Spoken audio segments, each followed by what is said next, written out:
That we are establishing a food forest, and so a food forest where you're growing trees together with food. So it's a forest that eventually will not be able to manage it ourselves. It's supposed to manage itself, and as you can see, it's in the process, yeah. So what we are doing is that we'll be removing these trees that are not edible. Anything that is not edible, we'll remove it. As you can see down here, there are lots of fruit trees coming up, and a lot of them coming up. So once they are about here, we have started reducing on these trees. We remove all these trees, they are useless. These are useless.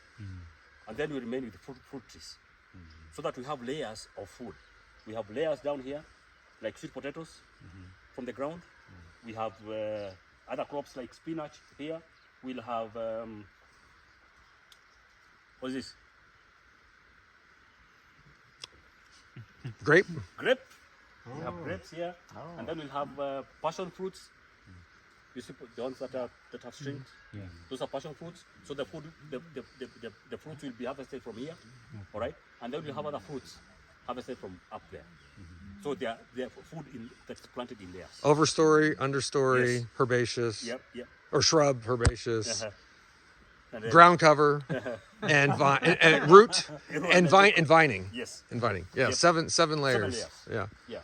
So that's what we want to practice here. We started 2 years ago. So these fruits are 2 years old. Okay. Yeah. So we want to see. And then when farmers come here, they will choose. You want to do food forest or pure global intensive? So I think one of the challenges that talked about is trying to convert the thinking of trees as weeds, trees as useless. You just said these trees are useless. Is that entirely true? That's true. That is very true. Because if I want firewood, I can get firewood from mango tree, right? If I want timber, I can get timber from anywhere else. But these Grevillea trees are very useless. The species. The species here. Gotcha. It's very, very useless. It's better I plant indigenous trees here, other than Grevillea. The person that brought Grevillea in Kenya, messed us up. Yeah, big time. Because this just useless. The timber is not good. Yeah. Firewood is not good. You cannot burn charcoal with it. It's just useless. And farmers have planted it like this in their farms, and they are not giving it. You can bury it in the soil to hold on to water. Yeah. You can make a hugelkultur. Yeah. Yeah. So that's food forest coming up. Okay. And then this side, at GBIACK we are talking about fruit trees, and we don't advise farmers to plant any other kind of trees.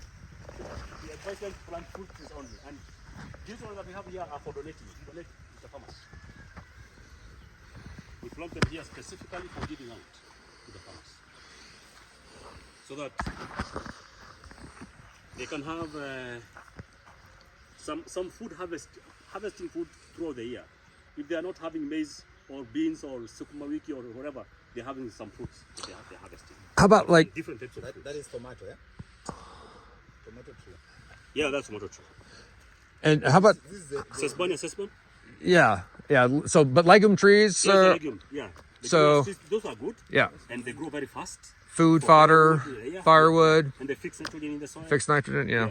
And this is Melia. Melia is very good for biochemical, biopesticides. So these leaves, if your farm is infested, just like Neem tree. Okay. But it's not neem. Not neem. Okay. Do you have some neems? Neem doesn't do well here. Here. Okay. It can't grow here. So we do some alternative. Gotcha. Yeah. This is the indigenous one. Yeah, these are indigenous. So if you want grafting, we can graft for you. Yeah. Do you have tree collards here? Tree collards.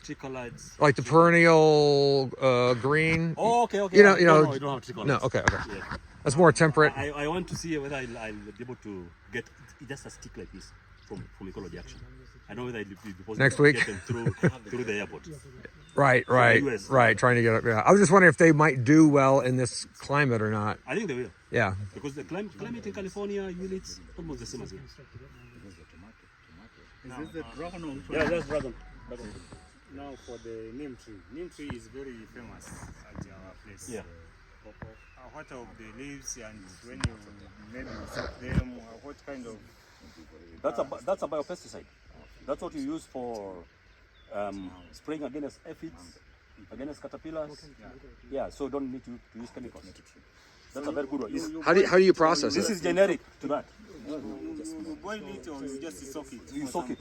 When you boil any biopesticide, you're Breaks it killing down. the active ingredients. So you soak the leaves. You soak, just soak. How many days?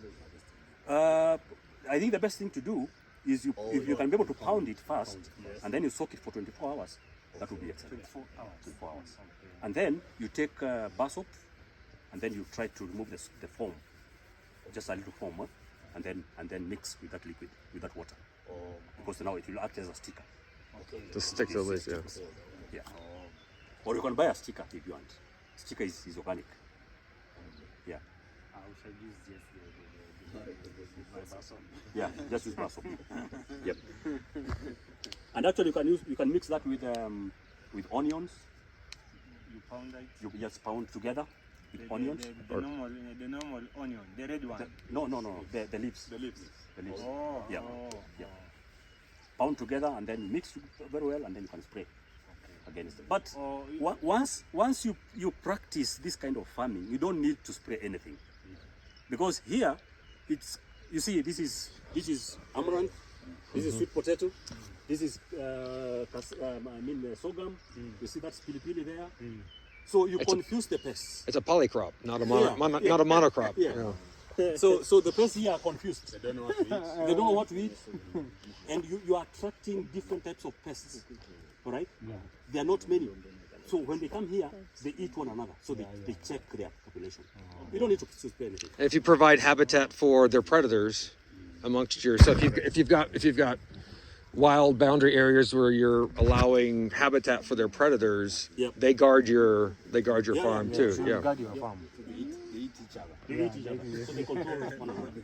Yeah, because you have a lot of different types of crops. Rather than planting like sorghum, only sorghum here. This is just organic. 100%. Like in our area, 15 years ago. Wow. Yes. Since you found it. You Yep. found it? Yeah, I'm doing that. we usually spray it almost 3 times before maize come to maturity. 3 times. With that, You spray Just for pest? Yeah. we call it the proof. That's So, dangerous. like this one, when maybe it is in our area, you will see it with some holes, small holes In the leaves. Space that has come to interfere the leaves. What you need to do is to practice crop diversification. You diversify different types of plants within your farm. And then sometimes you also plant flowers.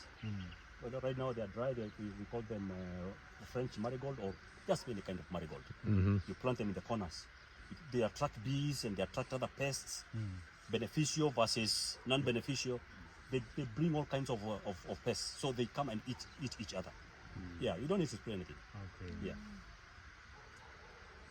Right? Integrated pest management, right? Yes, Yeah. IPM. Yeah, this is grafted, even that. Yeah. Do you work with farmers to form marketing aggregation cooperatives? Yep. That's very, very important. So could you speak to that? Yeah. Once you go to a community, This is interesting. and I'm working with farmers, they produce, maybe they're producing bananas, as an example. There are so many brokers that come in to your farm and they want to buy your bananas the way they want. So they can buy a very big banana at 200 shillings. You're going at a loss. So what we do is that we teach farmers to form cooperatives, to form groups.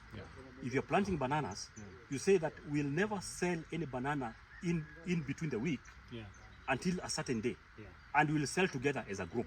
And the price is this. Yeah. So when brokers come, you have set the price yourself, not the broker to set the price for you. He doesn't play people against each other one off. So you form your own cooperative of banana farmers, or maize farmers, or sukuma wiki farmers, so that you don't sell any of your crop in between the week.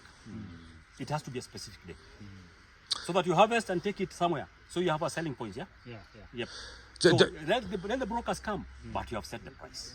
Do you have you worked with some farmers to basically create their own brokerage where they aggregate their supply? Yep. We have 2 groups so far, and we have organic farmers in Machakos, the dry areas. That you see that you cannot see it right now. There's a Kilimambogo mountain here.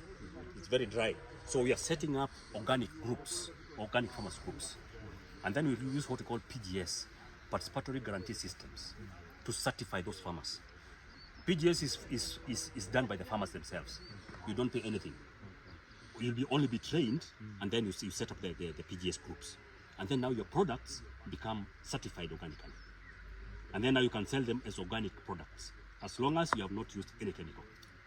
All right? And so the farmers keep accountability on organic each practice other. on each other. Yes, each because breaking that down is to the detriment of all the farmers if they one lose of trust. the farmers use chemicals, then that group Yeah. is you have spoiled everything. Yeah. So that's what we want to do with farmers in Machakos. We already started forming the groups.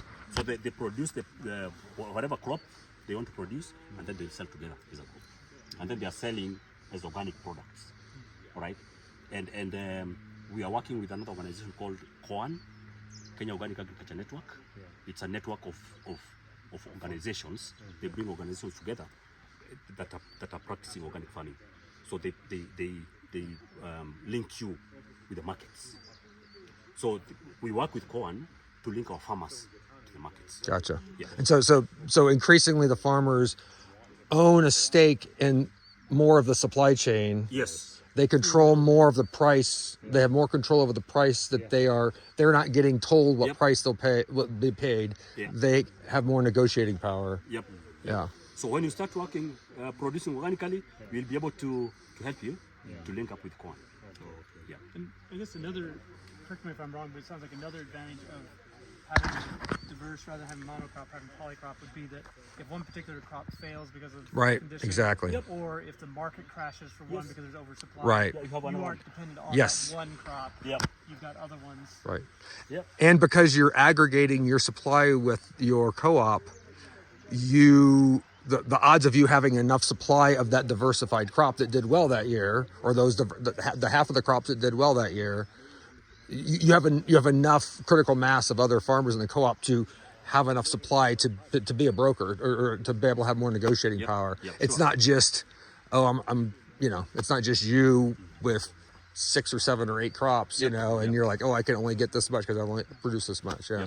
Because the problem you sometimes get into is if, say, the price for maize is high, then everybody goes the next year to grow maize, and then the price plummets because there's too much supply, and so Yeah, you're that's chasing. and that's very typical here in Kenya. Yeah. When the planting season will come, all of us will plant maize. So during harvesting, the price of maize will fall. It'll fall. Or we plant all of us plant sukuma wiki. Yeah. So nobody will buy sukuma wiki. So a clever farmer will do market research first. Do the opposite of what everybody else. Just visit a few farmers within your locality. See what crops they have planted in plenty. You do the opposite. If they have planted sukuma wiki, why not plant mchicha? Or plant managu? What's managu in Swahili? What is managu in Swahili? Managu. Why not plant managu? Why not plant another vegetable? Yeah. So that now everybody will have eaten sukuma wiki and they say, sukuma wiki hapana. Nimechoka na sukuma wiki. Now they come to you. I'm tired of sukuma wiki. But if you're able to form a cooperative with some of the farmers in your region, you may want to collaborate on how you plan your crops and how you go to market, as opposed to necessarily trying to compete with them. Sure. Yeah, because now you'll be having meetings and say, you plant this crop, I plant this crop, the other person plants a different crop, and then now you kind of work together when it comes to marketing. But Have oversupply. Yep. but there's still the risk of everybody having their own monocrop. So it's still a good idea to to plan some diversity Yeah, on your of farm. course, of Yeah, course. Yeah. Yeah. So yes, we are talking about maybe a crop for market. cash crop. Yeah, Cash, that's your Yeah. cash crop. Yeah. But the rest of the farm you're doing subsistence. Yeah, You're diversifying. yeah.